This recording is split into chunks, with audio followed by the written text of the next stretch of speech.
Hey, what's up, folks? Thanks so much for tuning in to another episode of Commuting with Chris here on Battery Powered. Today is a great day. Yeah, I didn't win Powerball or anything, but yesterday was Apple's October event. And number one, you're going to hear me stop talking about it very, very soon now, sort of. The event's over, but they brought us some really, really great stuff. Apple totally delivered. New MacBook Air, new iPads, the Pro, new Mac Mini, and it's all really, really good stuff. I don't know. Thank you guys. Apple, if you're watching this, I love it all. In fact, I had one of those buyer's moments where about 3 months ago I swore I'm getting the new iPad Pro. I want the new this, that, but I'm not going to buy the 10.5.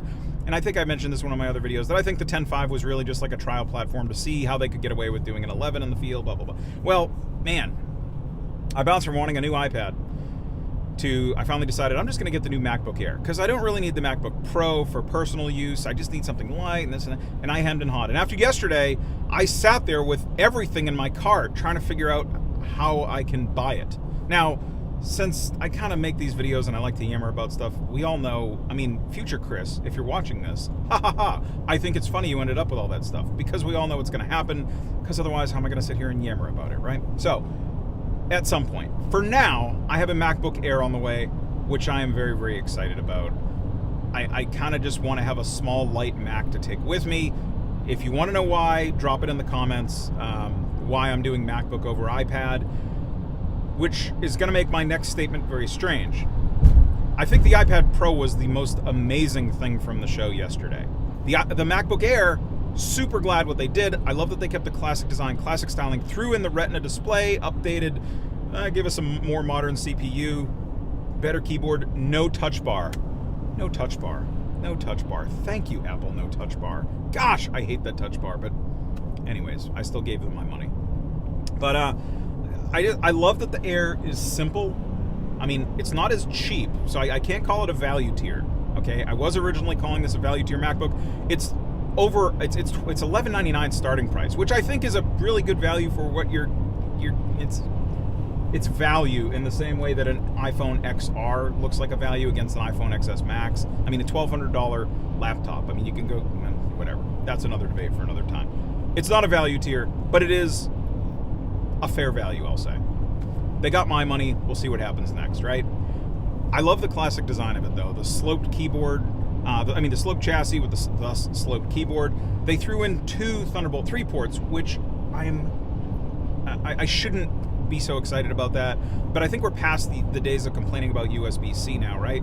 We all are, because in case you can't tell, that train is coming, and we're like going to be on USB-C iPhones here within the next probably 18 to 24 months, in case you haven't figured that out yet. I think the new hint is when Apple drops a USB-C to 3.5mm adapter. That's like a really, really good tell that something is coming. And they knew this time to do it backwards with the iPad. Anyways, ramble much? So, MacBook Air, awesome. Go buy one. Go buy 100 of them. I love the thing and I can't wait to get mine. And for those wondering, I got the 16 gig of RAM with the 512 gig config. And of course, Apple Care, because why wouldn't you? So, greatly looking forward to that.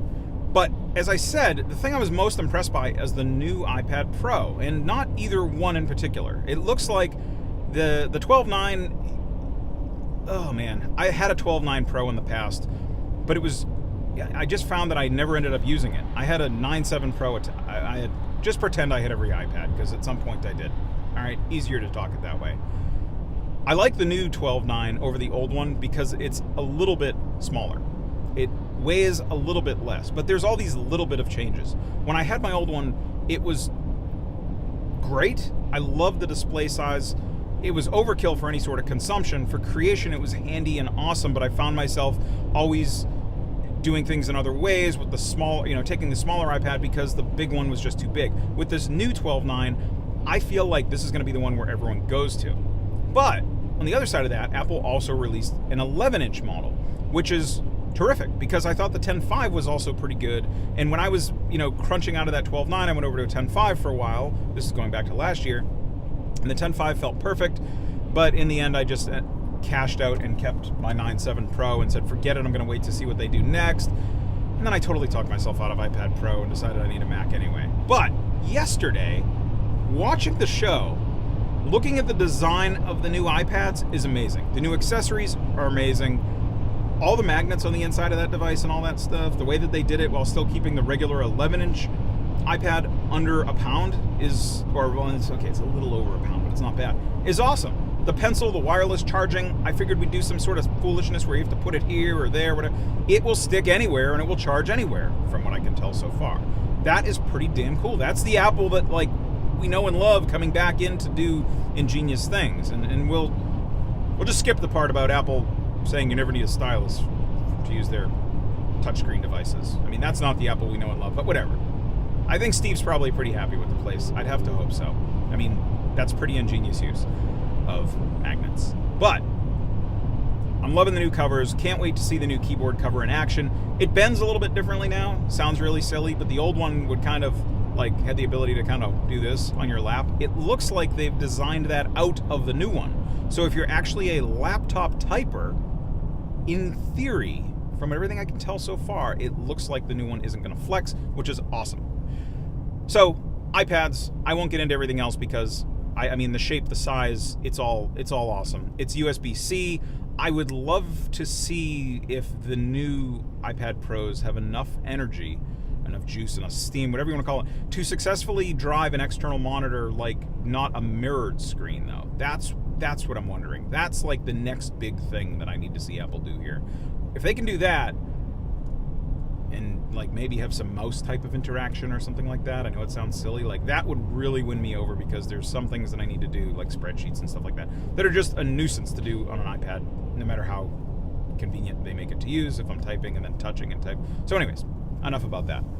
Loving the new iPads, love the design, love the shape, I love the slimness. It's like 5.9 millimeters now. It's thinner than any, I think that's about as thin as the iPod Touch, if I'm not mistaken.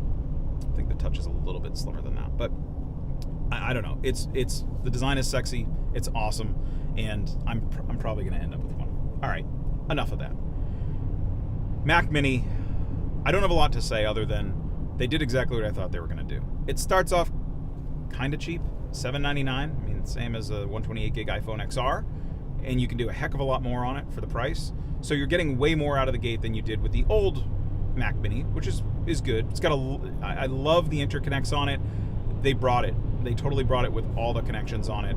I mean, it's got like four Thunderbolt 3s.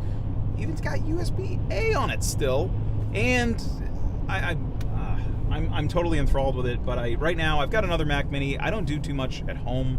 Most of the time I'm kind of mobile, so we'll see where that ends up. But I do like that you can configure it. You can blow the thing out. Now you can configure like I think it's like a $5,600 Mac Mini if you want to blow it out with all the Apple gear. Yeah, I won't be doing that. But it is good to see that they've dropped something that kind of fills the gap of the old Mac Mini, which they finally updated, and then the new one, which you can kind of create a little mini Pro, I guess, if you want. So that was really, really cool. The other part of this, and I am heading down the slope here of wrapping this video up, because I know you don't want to just, you can go to the Apple website and read all this stuff. My anomalies that I was really, really hesitant, and what are we at? We're at 8 minutes. So if you're watching this far, thanks, here's your treat. Yesterday's video, I really wanted to make a big ol' FU to AirPower, because I'm just, like, the leaks here or there, it's mentioned in some of the Apple documentation, but where and what and why and how and all that stuff. I'm just so glad to see that there was no mention of AirPower yesterday. I don't know why this delights me, but it's like it's in Apple printed documents that exist inside of phones, yet they didn't even talk about it yesterday. So I think at this point it's pretty clear that you're going to see AirPower come out in December. It's going to be like the silent announcement that just sort of arrives one day in stores or something like that. If it ever comes out, that's the other part of this too. I'm not sure it ever will, or maybe they'll come out with something else and call that AirPower. The AirPods, again, I'm loving that I got that one right. Yeah, we saw nothing about AirPods, which is a good sign, everyone, okay? I know last year we heard about the Qi case and the wireless charging, the case that you could, holy crap. Sorry about the sun. This is interesting.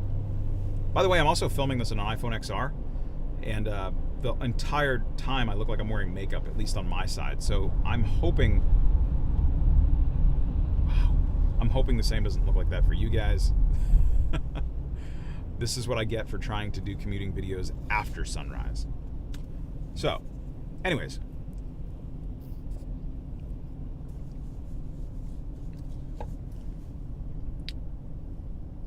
Getting back to that whole I told you so thing.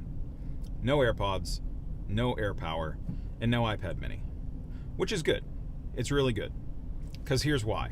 They didn't talk about AirPods because they're working on something better and cooler, so they didn't want to hint about them. They didn't want to talk about them.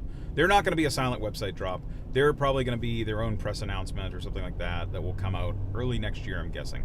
I don't think they're going to drop them by Christmas, and here's why. Here's my strange statistical fact. All right, we're making this video over 10 minutes because I just feel like going on. Here's why I don't think there's going to be AirPods before next year. Because Costco has them for like $1.29 right now. That's weird, right? $129 US.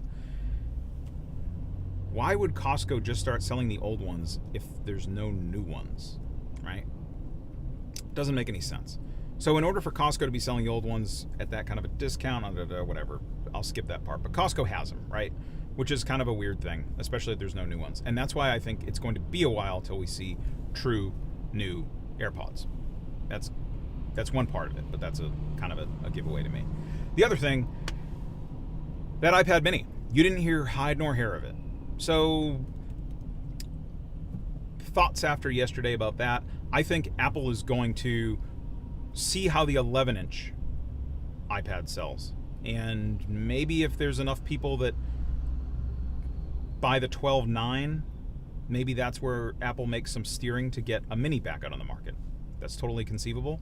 If no one buys the 11, then it sounds really, really weird to say, oh, maybe people need a smaller tablet. But I do still believe that there's a market for that smaller tablet. I don't think it's always going to be entry-level educational market for that.